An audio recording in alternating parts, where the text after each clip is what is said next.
Nucleic acid का हम introduction पे हम बात करेंगे कि ये कैसे डिस्कवर हुआ था।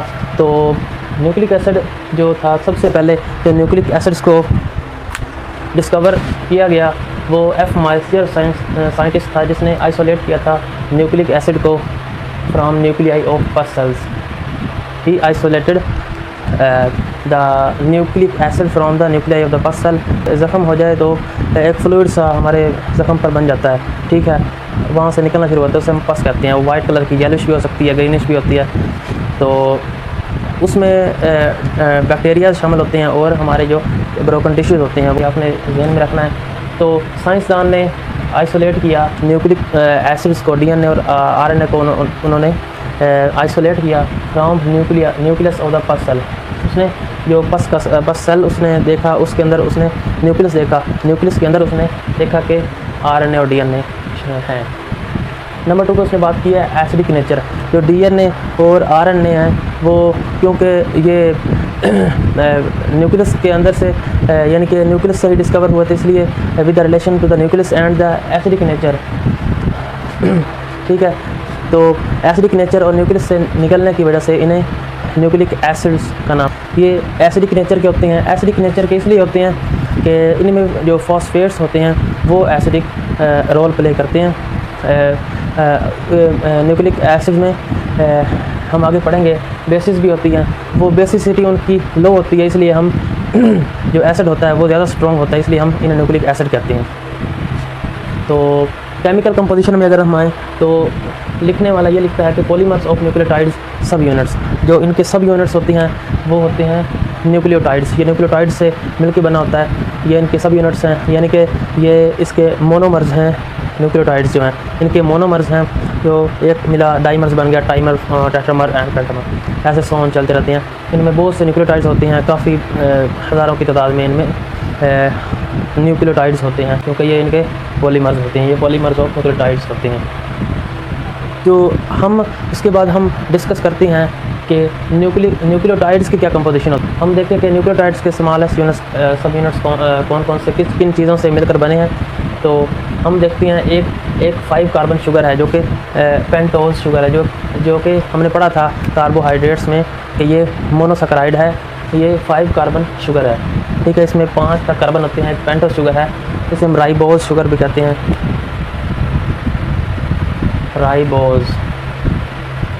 इसे हम राइबोज शुगर भी कहते हैं। एक 5 कार्बन शुगर होती है, जिसे हम 5 कार्बन को हम पेंटोज कहते हैं, पेंटोज शुगर होती है, ठीक है। नंबर 2 पे इनमें नाइट्रोजनियस बेसिस होती हैं, नाइट्रोजन कंटेनिंग बेसिस। इनमें बेसिस होती हैं जो जिनमें नाइट्रोजन एटम कंपल्सरी होता है, ठीक है। और नंबर 3 में बात करें फास्फोरिक एसिड होता है, फास्फेट्स उसमें होते हैं, ठीक है। H3PO4 इसका केमिकल फार्मूला है, ये इसका P डबल बॉन्ड OH, ठीक है। ये फास्फोरिक एसिड इनमें होता है। ये 3 कंपोनेंट्स होते हैं। पहला पेंटोज शुगर है, ठीक है, जो कि एक मोनोसैकेराइड है, हमने कार्बोहाइड्रेट्स में पढ़ा था नंबर 1 क्लास में। और दूसरा नाइट्रोजन कोटेनिक बेसिस होती हैं इनमें, ठीक है, नाइट्रोजन कोटेनिक बेसिस होती हैं। और नंबर 4 फास्फोरिक एसिड होते हैं। फास्फोरिक एसिड होते हैं H3PO4, P double bond O, और तीनों बाकी वैलेंसीज के लिए OH। अगर हम 5 कार्बन शुगर की बात करें तो ये इसका स्ट्रक्चर फार्मूला बनाया हुआ है। तो हमने ये पहले पढ़ा हुआ है मोनोसैकेराइड्स के टॉपिक में कि ये कार्बन नंबर 1 है, 2, 3, 4 एंड 5। ये 5 कॉर्नर्ड रिंग है, और इसका 5 कॉर्नर्ड रिंग है, 1, 2, 3, 4, 5 कॉर्नर्ड रिंग है। और जो कार्बन नंबर 5 है, इसका कार्बन नंबर 5 है, वो रिंग के बाहर होता है, ठीक है। तो ये हमारा पेंटोज शुगर है, ठीक है। अब हम बात करें कि जो न्यूक्लिक एसिड्स में डीएनए और आरएनए में जो उनकी बेसिस होती हैं वो कौन कौन सी होती हैं, उनको कैसे क्लासीफाई किया जाता है। जो न्यूक्लिक एसिड में जो उनकी बेसिस होती हैं, उनको 2 क्लासेस में डिवाइड किया जाता है। एक टाइप को कहते हैं प्यूरिन्स और दूसरे कहते हैं पायरिमिडीन्स। जो प्यूरिन्स होती हैं वो उनमें डबल रिंग नाइट्रोजनस बेसिस होती हैं। जो पायरिमिडीन्स होती हैं उनमें सिंगल रिंग। जैसे कि आप देख रहे हैं कि एडेनिन है, एडेनिन और गावानिन जो है वो प्यूरिन्स में है, और साइटोसिन, थायामीन और यूरासिल जो है ये पायरिमिडीन्स में है। जो ये यूरासिल है वो RNA में पाई जाती है, ठीक है। जो प्यूरिन्स हैं वो डबल रिंग नाइट्रोजनस बेसिस होती हैं। तो इनका ये डबल रिंग हमने बनाई है, ये 1, 2, 3 इसकी नंबरिंग 6 तक, 1, 7, 8, 9 और इनमें कार्बन नंबर 6 पर अमाइनो ग्रुप होता है। अमाइनो ग्रुप कार्बन नंबर 6 पर होता है। और गुआनिन भी जो है वो भी इन्हीं में क्लासीफाई की गई है। यह भी डबल रिंग नाइट्रोजनस बेस है। इनमें और इनमें क्या फ़र्क है, इसमें कार्बन नंबर 6 पर अमाइनो ग्रुप लगा हुआ है, इस पे कार्बन नंबर 6 पर सी डबल बॉन्ड ओ लगा हुआ है, ठीक है। और बाकी वैलेंसीज पूरी की गई हैं। कार्बन नंबर 2 पर यहाँ NH2 लग गया है, अमाइनो ग्रुप जो यहाँ था। ये गुआनिन हो गई, ये हमारी एडेनिन हो गई। तो हम आगे बढ़े। पायरिमिडीन जो कि सिंगल रिंग्ड हैं, इनमें साइटोसिन, थायमिन और यूरेसिल आ जाती हैं। साइटोसिन जो है ये सिंगल रिंग्ड है, स्ट्रक्चर है 1 2 3 4 5 और 6, इसमें कंपोनेंट्स होते हैं, ठीक है। कार्बन नंबर 2 पर सी डबल बॉन्ड ओ, ठीक है। और कार्बन नंबर 4 पर अमाइनो ग्रुप लगा होता है। तो अब थायमिन की बात करें, थायमिन ये भी सिंगल रिंग्ड स्ट्रक्चर है। तो इसके कार्बन नंबर 5 पर CH3 लगा है, ठीक है। CH3 लगा है कार्बन नंबर 2 पर, तो ये सेम हो गई, यहाँ से सेम हो गई। और यहाँ कार्बन नंबर 5 पर CH3 लगा हुआ है, और यहाँ दूसरी साइड पे कार्बन नंबर 5 पर H लगा हुआ है। बाकी वैलेंसीज पूरी की हुई हैं। आपने सिर्फ वैलेंसीज का ख्याल रखना है। कार्बन की जो वैलेंसी 4 होती है, 4 जो बॉन्ड्स हैं वो हमने पूरी करनी है, ठीक है। और अगर हम देखें यूरेसिल की बात करें, यूरेसिल जो है उसमें सी डबल बॉन्ड, हम यहाँ इसकी नंबरिंग कर लें 1 2 3 4 5 6, ये देखें C double bond O, carbon number 4, यहाँ भी कार्बन नंबर 4 पर सी डबल बॉन्ड हो, यहाँ भी कार्बन नंबर 4 पर सी डबल बॉन्ड हो, ठीक है। यहाँ कार्बन नंबर 2 पर, यहाँ भी कार्बन नंबर 2 पर यूरेसिल, और ये थोड़ा सा मैच करती हैं क्योंकि ये तकरीबन मैच करती हैं दोनों। तो यहाँ सिर्फ एक मिथाइल ग्रुप लगा हुआ है, तो इसे हम कह सकते हैं ये यूरेसिल है। ये इनका स्ट्रक्चर बिल्कुल तकरीबन सेम है, तो हम कह सकते हैं कि ये है 5 मिथाइल यूरेसिल। तो यूरेसिल ये और ये थायमिन और यूरेसिल ये तकरीबन सेम है, सिर्फ मिथाइल ग्रुप का फ़र्क है। तो अब हम न्यूक्लियोसाइड की बात करेंगे। न्यूक्लियोसाइड जो होता है, हमने न्यूक्लियोटाइड पढ़ा था, इसमें 5 कार्बन शुगर है, नाइट्रोजनस बेस है और फास्फोरिक एसिड है H3PO4। तो न्यूक्लियोसाइड क्या होता है कि अगर हम न्यूक्लियोटाइड में से फास्फोरिक एसिड को हम निकाल दें तो वो बाकी जो बचता है वो न्यूक्लियोसाइड है। यानी कि nucleoside is sugar plus 5 carbon sugar plus base, nitrogenous base, इसे हम न्यूक्लियोसाइड कहते हैं, ठीक है। अब हम एक ATP का स्ट्रक्चर ड्रा करके देखेंगे कि कैसा स्ट्रक्चर है इसका, तो इससे हमें पता चल जाएगा कि न्यूक्लियोटाइड कैसे बनता है। ATP एक न्यूक्लियोटाइड है जो कि इन 3 कंपोनेंट से मिलकर बनता है। तो हम अब बाकी इरेज कर लेते हैं।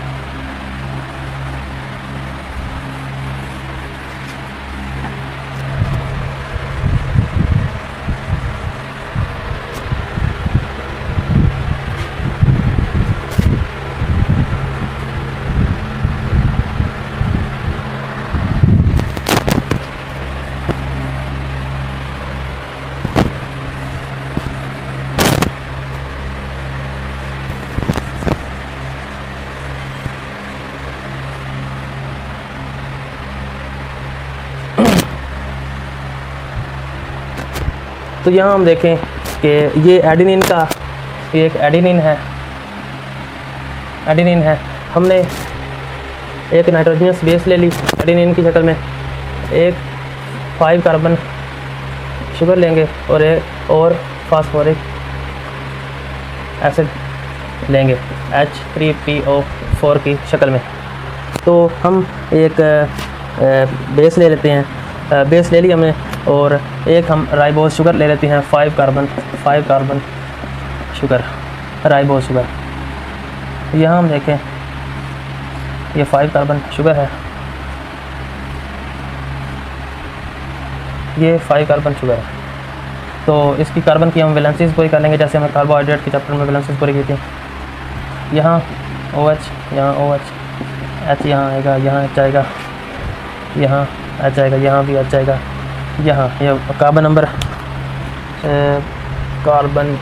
1 2 3 4 और कार्बन नंबर 5 यहाँ पे आएगा, कार्बन नंबर 5, ठीक है। और यहाँ OH आएगा। तो हम देखते हैं कि जो राइबोज शुगर है ये है 5 कार्बन शुगर जिसे हम कहते हैं राइबोज शुगर, ठीक है। इसका जो कार्बन नंबर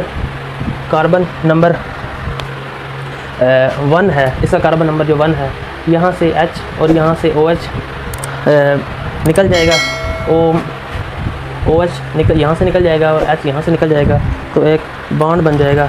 हम इसे इस तरह लिख लेते हैं, ये एक इसका बॉन्ड बन गया, तो यहाँ से वाटर एक निकल गया। तो अगर हम कार्बन नंबर अब हम नंबर 3 क्या ऐड करेंगे, फास्फोरिक एसिड H3PO4। हमने पढ़ा था इसका जो फार्मूला है वो किस तरह है, C double bond O OH OHN OH। तो कार्बन नंबर 5 यहाँ CH2OH। तो हम ये इसको नीचे उतार लेंगे और यहाँ नीचे फिट कर देंगे, ये लिखे हैं OH P double bond O OH OH। तो यहाँ क्या होगा, यहाँ OH निकल जाएगा, यहाँ से H, तो क्या बचा, अकेला O बच गया, यहाँ से वाटर निकल गया, तो अकेली ऑक्सीजन बच गई। तो हम इसको मिला लेंगे, यहाँ ऑक्सीजन आ गई। बिल्कुल सिंपल स्टेप है। अब आगे यहाँ तक हमने देखा ये एडिनोसिन, जब इसके अंदर एडेनिन ऐड हो गई इसके अंदर, ये पेंटोस शुगर के अंदर 5 कार्बन शुगर के अंदर, तो हमने इसे कहेंगे एडिनोसिन मोनोफॉस्फेट, क्योंकि एक फॉस्फेट ऐड हुआ है मोनोफॉस्फेट, या हम कहेंगे एडिनोसिन मोनोफॉस्फेट AMP। तो ये हमें पता चल गया। अब हम ऐड करेंगे एक और फॉस्फेट इस तरह plus OH P double bond O OH और OH। यहाँ से क्या होगा, यहाँ से H, यहाँ से OH निकलेगा, तो अकेला बच गया, H अकेला बच गया। हम OH को निकाल देंगे, अकेला H लिख लेंगे। ये देखो इस तरह ये बन गया एडिनोसिन डाइफॉस्फेट, ADP। तो एक और हम ऐड करेंगे, तो क्या होगा, हम यहाँ से देख लेते हैं OH P double bond O OH और यहाँ OH। तो यहाँ से OH निकल गया, यहाँ से H निकल गया, तो हम देखते हैं कि यहाँ से अकेला ऑक्सीजन बच गया, ठीक है, ये इसके साथ लगा हुआ है। तो ये अब क्या बन गया, ATP एडिनोसिन। ये एडिनोसिन जब हम राइबोज शुगर के साथ, या पेंटोस शुगर इसे राइबोज शुगर भी कहते हैं, इसके साथ बेस को लगाएंगे, तो हम एडिनिन को लगाएंगे, तो ये बन जाएगा एडिनोसिन। एक फॉस्फेट लगाया तो क्या बना, एडिनोसिन मोनोफॉस्फेट। 2 फॉस्फेट लगाया तो एडिनोसिन डाइफॉस्फेट। अगर 3 लगाया तो एडिनोसिन ट्राइफॉस्फेट ATP, जो कि एनर्जी करेंसी इन सेल है। तो हमने ये ड्रा कर ली। अब हम बात करेंगे जो DNA और RNA में। अब एक और बात रह गई, ये जो बॉन्ड्स हैं जो इनके दरमियान ये बनी है, ये हाई एनर्जी बॉन्ड है, हाई एनर्जी बॉन्ड, इनकी एनर्जी बहुत हाई होती है, ये हमसे गुजर सकता है। तो हम बात करेंगे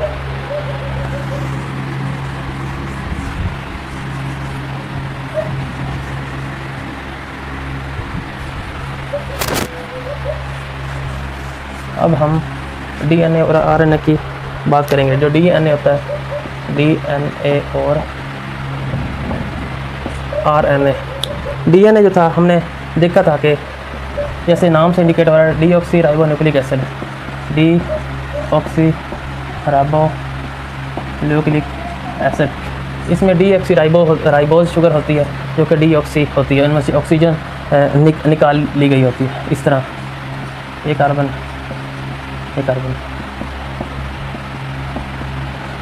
1 2 3 4, कार्बन नंबर 5 CH2OH OH, यहाँ H, यहाँ H, यहाँ OH।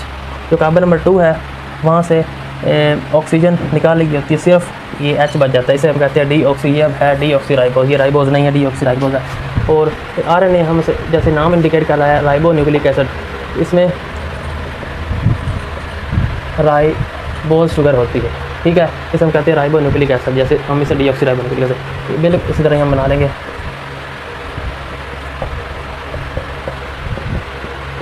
यहाँ हमने कार्बन नंबर 5 CH2OH, यहाँ OH आएगा, यहाँ OH, यहाँ OH, H, यहाँ H, यहाँ भी H, यहाँ भी H, यहाँ भी H, देख लेते हैं। यहाँ हम देख रहे हैं कि कार्बन नंबर जो 2 है उसमें से OH वैसे का वैसे पड़ा हुआ है, तो हम इसे कहेंगे राइबोज शुगर, ठीक है। जो DNA है वो एक हेरिडिटी मटेरियल है, और जो RNA है राइबो न्यूक्लिक एसिड, ये एज ए मैसेंजर काम करता है, यानी कि प्रोटीन की सिंथेसिस के लिए मैसेंजर काम करता है, तो इसे हम मैसेंजर RNA कहते हैं। जब ये अमीनो एसिड की चेन्स को ट्रांसफ़र करता है तो हम इसे ट्रांसफ़र RNA कहते हैं। तो अगर जो राइबोसोम पर पड़ा होता है उसे हम राइबोसोमल RNA कहते हैं, जो कि हेल्प करता है राइबोसोम की प्रोटीन की सिंथेसिस के लिए, अमीनो एसिड की पॉलीपेप्टाइड चेन को जोड़ने में हेल्प करता है।